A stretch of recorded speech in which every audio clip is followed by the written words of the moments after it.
নমস্কার, আমি সঙ্গমিত্রা। আমার এই সহজ রান্না চ্যানেলে আপনাদের সবাইকে স্বাগত। আজ আমি রান্না করছি ইলিশ মাছ দিয়ে দারুণ স্বাদের একটা রেসিপি। আপনাদের হাতে যখন সময় কম থাকবে, আপনারা খুব কম সময়ে বানিয়ে নিতে পারেন এই রেসিপিটি। আপনাদের যদি এই রেসিপিটি ভালো লাগে তাহলে লাইক এবং শেয়ার করবেন, আর রেসিপিটি কেমন হয়েছে কমেন্ট করে জানাবেন। আরও নতুন নতুন রেসিপি পাওয়ার জন্য চ্যানেলটিকে সাবস্ক্রাইব করে পাশে থাকবেন। ধন্যবাদ। প্রথমেই মাছের পিসগুলোর মধ্যে সামান্য কিছু উপকরণ মেখে রেখে দেব। এখানে আমি 5 পিস ইলিশ মাছ নিয়েছি। এর মধ্যে নিয়ে নিচ্ছি সামান্য একটু নুন, 1/4 টিস্পুন হলুদ গুঁড়ো, 1/4 টিস্পুন লঙ্কা গুঁড়ো। নুন, হলুদ গুঁড়ো, লঙ্কার গুঁড়ো দিয়ে মাছের পিসগুলোকে ভালো করে মেখে নেব। এই দেখুন, মাছের পিসগুলোকে ভালো করে মেখে নিয়েছি। এখন আমি এই পিসগুলোকে সাইডে রেখে দিচ্ছি। এখন একটা মশলার পেস্ট বানিয়ে নেব। তার জন্য নিয়েছি মিক্সির ছোট জার। এর মধ্যে নিয়ে নিচ্ছি 1 টিস্পুন কালো সর্ষে, 1 টিস্পুন হলুদ সর্ষে, 2 টিস্পুন পোস্ত, 5-6টা কাজু বাদাম, 2 পাকা কাঁচা লঙ্কা। এখন এগুলোকে মিক্সিতে হালকা করে একটু ঘুরিয়ে নেব।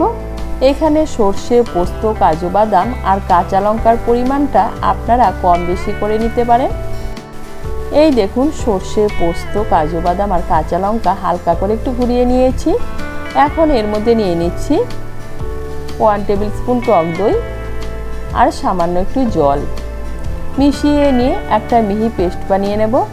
পেস্টটা বানিয়ে নিয়েছি। পেস্টটাকে আমি একটা টিফিন বাটির মধ্যে ঢেলে নিচ্ছি। নিয়ে নিচ্ছি মিক্সির জারটা ধুয়ে সামান্য একটু জল। এখন এর মধ্যে নিয়ে নিচ্ছি স্বাদ মতো নুন আর নিয়ে নিচ্ছি 1 টিস্পুন কাঁচা সর্ষের তেল। নুন আর সর্ষের তেলটাকে ভালো করে মিশিয়ে নেব।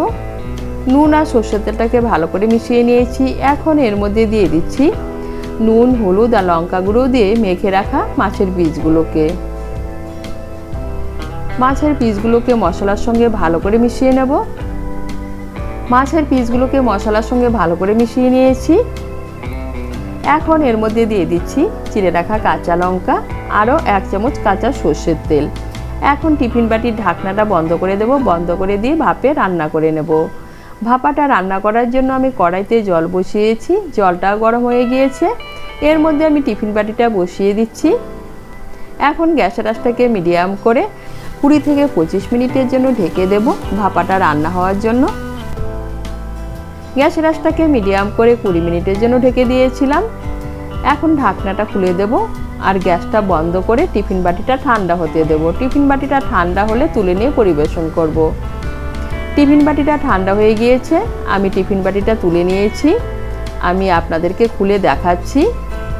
এই দেখুন, দেখতে কতটা লোভনীয় হয়েছে আর খেতেও কিন্তু দারুণ হয়েছিল। আপনাদের হাতে যদি সময় কম থাকে তাহলে আপনারা খুব কম সময়ে বানিয়ে নিতে পারেন এই ইলিশ ভাপা। আপনারা এই জামাই ষষ্ঠীতে এইভাবে ইলিশ ভাপা বানিয়ে খেয়ে দেখবেন, খেতে কিন্তু দারুণ লাগে। আর তৈরি হয়ে গেল দারুণ স্বাদের ইলিশ ভাপা।